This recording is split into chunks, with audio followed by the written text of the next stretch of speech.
Background sound দিয়ে short Islamic video create করা কি জায়েজ আছে?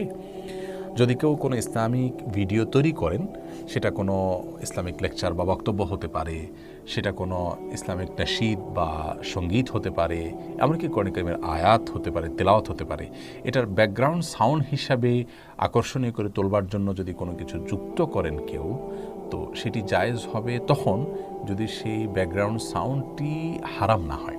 যেমন সেখানে মিউজিক্যাল কোনো ইনস্ট্রুমেন্ট যদি ব্যবহার না হয়, ধরুন ন্যাচারাল কোনো সাউন্ড বা মানুষের মুখ দ্বারায় যে সাউন্ড করে থাকে এরকম কোনো সাউন্ড সেখানে ব্যাকগ্রাউন্ড সাউন্ড হিসাবে যদি যুক্ত করা হয় তাহলে সেটি জায়েজ আছে।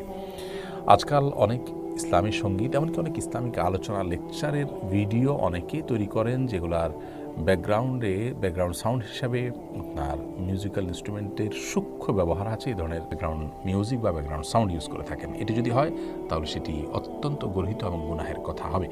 সহিহ বুখারীর একটি হাদিসে নবী আলাইহিস সালাম বলেছেন, কিয়ামতের আগে কিছু মানুষ আসবে, একটা সময় আসবে যখন মানুষ কিছু হারাম কাজকে সম্পূর্ণ হালাল মনে করে করবে। সে জানবেও না যে এগুলো হারাম কাজ।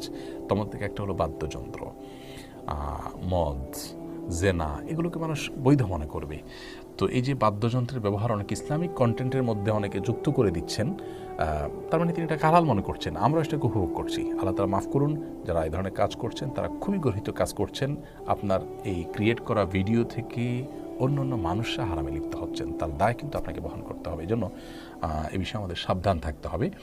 আমরা যে ন্যাচারাল এসএফএস বলতে পারি অথবা ন্যাচারাল যে সমস্ত সাউন্ডগুলো আছে সেগুলোকে ব্যবহার করতে পারি ব্যাকগ্রাউন্ড মিউজিক হিসাবে বা ব্যাকগ্রাউন্ড সাউন্ড হিসাবে। মিউজিক্যাল ইনস্ট্রুমেন্টের ব্যবহার খুব সূক্ষ্মভাবে করা হলে, সেটা যদি দর্শক বা শ্রোতা বুঝতে নাও পারেন, তারপরেও এটি নাজায়েজ এবং গুনাহের।